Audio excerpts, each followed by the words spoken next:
Today we are looking at the most influential movies of the year 1982. These are movies that made an impact that can still be felt to this day. An impact that has survived all these years and kept these movies relevant and part of today's pop culture. And with that, let's start the countdown.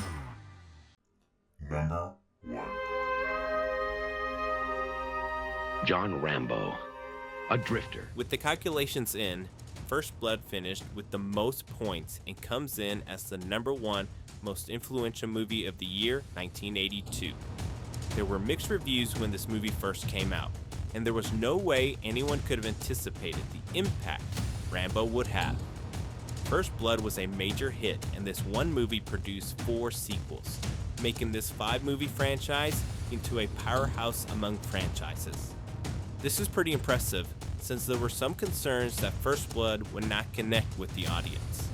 They spent roughly $15 million to make this movie and made $125 million. Yeah, it doesn't sound like there were any issues connecting with anyone. As impressive as that was, Rambo First Blood Part 2 made $300 million and is by far the most successful film of the franchise. Rambo was so popular in the 80s that even though these were all rated R movies, they came out with Rambo cartoons, Rambo, and had toys and video games. I'm not sure if having a kid market for several rated R movies is bad or comical, but it does show how far Rambo's popularity had reached. You don't seem to want to accept the fact that you're dealing with an expert. Rambo's influence can also be seen in Hollywood and came in from several different movies and shows.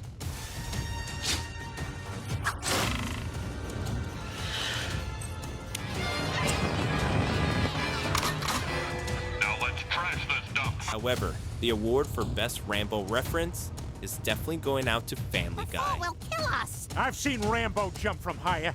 I think if we jump, it'll cut to that scene. Peter, that's crazy. Do you trust me? No.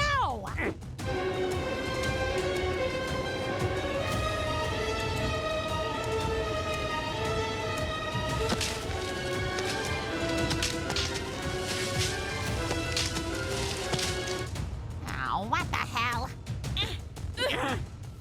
With the latest sequel being called The Last Blood, which was an obvious play on the First Blood, this may be an indication that the franchise may have come to an end.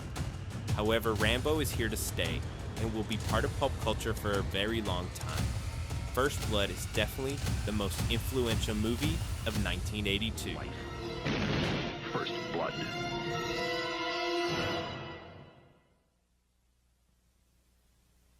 Number 2. The house looks just like the one next to it. And the one next to that. In 1982, Steven Spielberg gave us Poltergeist, and this movie comes in as the second most influential movie of the year. There's definitely something about horror movies that make it easier for them to make an impact, although I'm pretty sure it's more because we all got traumatized by them. I was going to say traumatized was too strong of a word, but then I remembered the toy clown from this movie. This movie also gave us the iconic They're here. This line is easily one of the top 5 best quotes from the 80s.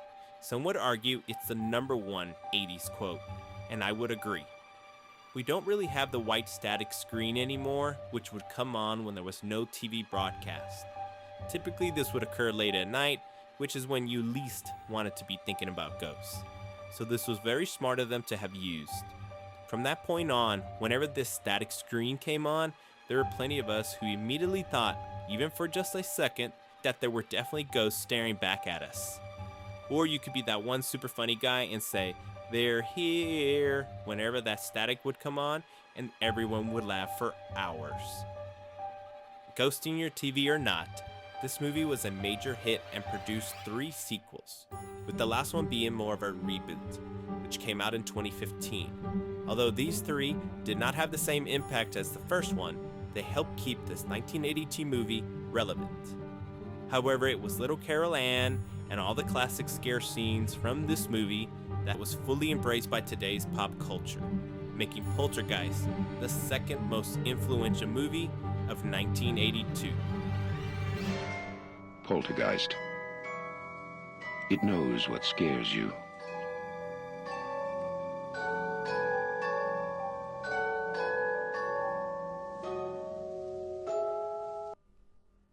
Number 3. And now, Steven Spielberg brings us E.T., the Extraterrestrial. Speaking of Steven Spielberg, apparently he wasn't sleeping much in 1982, since in addition to Poltergeist, which was released in June of that year, he also released E.T., the Extraterrestrial, which also came out that June. E.T. comes in as the third most influential movie of 1982, and unlike Poltergeist and Rambo, which both had sequels, E.T. was a standalone movie with no sequels to help boost its overall impact on society. However, E.T. on its own was pretty massive in the 80s.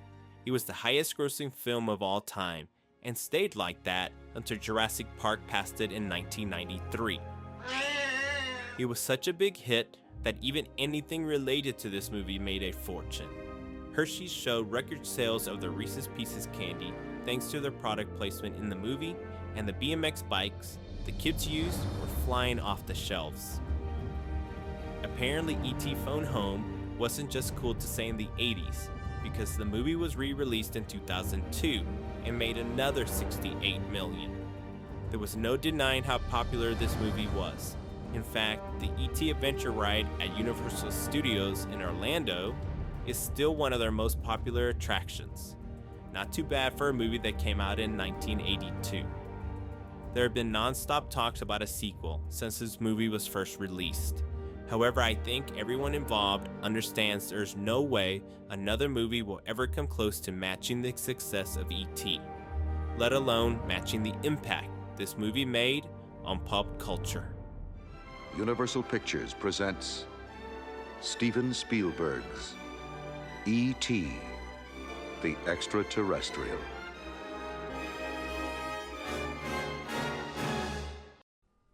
Number 4.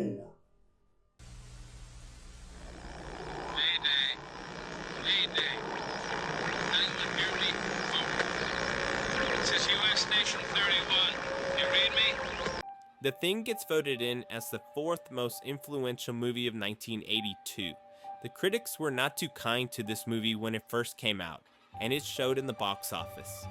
The critics were very impressed with the special effects, however at the same time they did not care for how gross and repulsive they were. They were also not fans of how bleak and violent the movie was, and The Thing quickly got pushed to the back burner, especially with so many other alien and sci-fi movies out that year. It's a crock of shit. It wasn't until several years later that it started getting noticed by new critics, and by then, it had already developed a cult following. Several filmmakers have used this movie as motivation and as a strong influence on their work. The director John Carpenter, who took the biggest hit for the box office failure, began getting praise for his work in this movie, and today The Thing is considered one of his best films. With growing popularity, a prequel film, also called The Thing, came out in 2011. It is easy to say the original 1982 movie may have come out before its time. However, it is also very interesting to see how this movie got buried by its critics, only to watch it come back up all on its own. Although it took it a little longer to get into pop culture than other movies, it definitely made it there and will be there for some time.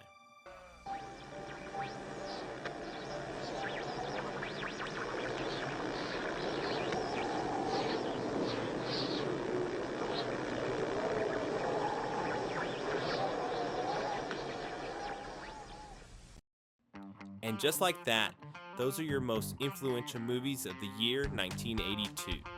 Honorable mentions are going out to Blade Runner and Fast Times at Ridgemont High, both of which unfortunately did not get enough votes or points to make it onto the list.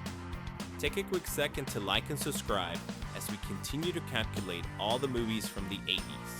And be sure to watch our next video for the most influential movies from the year 1983.